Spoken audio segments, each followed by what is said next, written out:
Goeiemôre. Jy luister na die 7de oordeenking in die reeks, 'n paar maal om die son. Vanoggend se tema is kritiek. Die mens het die vermoë om selfkrities te wees, om ons eie bestaan te bevraagteken, ons motiewe, ons moraliteit, ons keuses en ons optrede. Ons hersien ons eie woorde, wonder hoe ons oorgekom het. Ons speel gebeure weer 'n keer in ons koppe af en bevraagteken onsself. Dit het natuurlik 'n oordrewe kant waar ons dit selfafbreekend kan toepas. In die draaiboek van so 'n persoon is hulle die onbelangrike karakter. Amper ingeskryf hier van die kant af. Selfverskonend, onseker. Onbewus van hulle God-bedoelde rol in die draaiboek van lewe. Dit is dikwels mense wat 'n oorkritiese ouerfiguur of ouerfigure gehad het en die afbreekende stemme uit hulle kinderjare geïnternaliseer het. Daardie woorde uit hulle kinderjare: jy is lui, jy is stout, jy is sleg, jy is dom, jy is 'n mislukking, jy sal nie 'n sukses maak nie, jy is nie goed genoeg nie, jy mag nie gelukkig wees nie, jy mag nie leef nie. Het op 'n manier in hulle eie gedagtewêreld posgevat. 'n Eksterne leen het 'n interne waarheid geword. En in steede daarvan dat hulle daardie stemme as ontoepaslike buitestemme onthou, voel dit soos hulle eie stem. Hulle dink dit is die waarheid, want dit kom van nature op in hulle eie gedagtes. Later jare, selfs tot in die ou dag, as hulle nie pas op nie, neig daardie gedagtes om hulle self te martel oor hulle foute, selfs klein foutjies wat hulle gemaak het. En hulle minimaliseer al die goeie dinge wat hulle self doen of wat in hulle lewe gebeur het of wat hulle bereik het. Sulke selfkritiek maak dood en niks beter nie. Aan die ander kant van die spektrum is daar duidelik mense wat nooit hulle self bevraagteken of teregwys nie. In hulle eie oë is hulle altyd reg. Ek het jare terug met 'n oom te doen gehad wat die walglikste goed aan ander gedoen het. Ek het hom nie self gesien in berading nie, maar sy familielid het my kom sien. Op 'n dag stap hy by my spreekkamer in en toe ek hom wil groet, klap hy my hand weg. 2 maal in die gesprek het hy opgestaan om my 'n goeie oorveeg te gee of so iets. Ek weet nie, maar hy het oor my kom staan met sy gebalde vuis. Nie dat dit my eintlik traag nie. Ek het perde ingebreek as kind, my maggies. Wat my wel tot vandag toe meer ontstel het, as wat enige vuishou my ooit in die gesig kon gee, was die woorde wat hy daardie dag gesê het. Jy weet, ek is altyd reg. Ek was net eenmaal in my lewe verkeerd, en dit was die keer toe ek gedink het ek was verkeerd.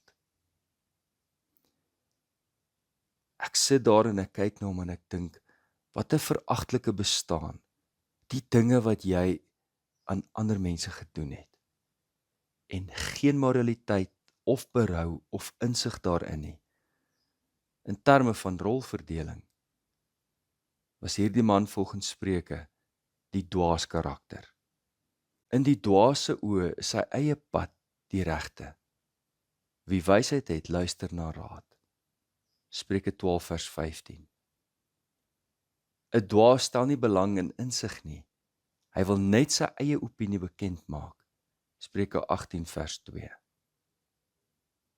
Bietjie weg van die voorbeeld wat ek genoem het, is daar 'n ietwat humoristiese uitspraak in Spreuke 11 vers 22. Die skoonheid van 'n vrou sonder oordeel is soos 'n goue ring aan 'n vark se snoet. Dit kom tot niks. Ons moet dus waak daarteen dat ons nie onsself beoordeel nie enigsins krities is op ons eie lewe nie. Maar kritiek in perspektief. Die woord kritiek is afkomstig van die Grieke, waar ons die werkwoord krino vind, om te skei, te onderskei, te besluit, te beoordeel, te evalueer. Interessant genoeg is die woord krisis hieruit afkomstig, wat beteken 'n regsuitspraak, 'n oordeel, 'n veroordeling, 'n straf. Kritikos verwys na die vermoë of kapasiteit om te skei, te onderskei, te beslis, te beoordeel en te evalueer. Om krities te wees is 'n onderskeidende en 'n opbouende eienskap. Op kritiek volg regverdigheid en helderheid van insig, as jy dit so op die keper beskou. Ons vermoë om onsself te ondersoek en krities te beoordeel, is wat die mens so uniek maak. Jy kom dus nou agter dat selfkritiek nie selfafkraking of selfafbreking is nie. In terme van Spreuke, sou iemand wat hulle eie denke en optrede beoordeel, die wyse wees. Die wyse man, die wyse vrou. Luister nou weer na Spreuke 12 vers 15 en luister na die ander kant daarvan. In die dwaas se oë is sy eie pad die regte. Wie wysheid het, luister na raad, is oop vir raad. Besef dat hulle 'n tekortkoming het en nuwe insig sal moet verkry. Wie op 'n teregwysing agslaan, sal lewe en 'n tuiste vind tussen mense wat wysheid het. Spreuke 15 vers 31. Wanneer laas is jy tereggewys? Wanneer laas het jy jouself tereggewys en ander toegelaat om dit te doen? Is jy 'n wyse man of 'n dwaase man? Is jy 'n wyse vrou? Is jy 'n dwaase vrou? Is jy 'n wyse kind? Is jy 'n dwaase kind?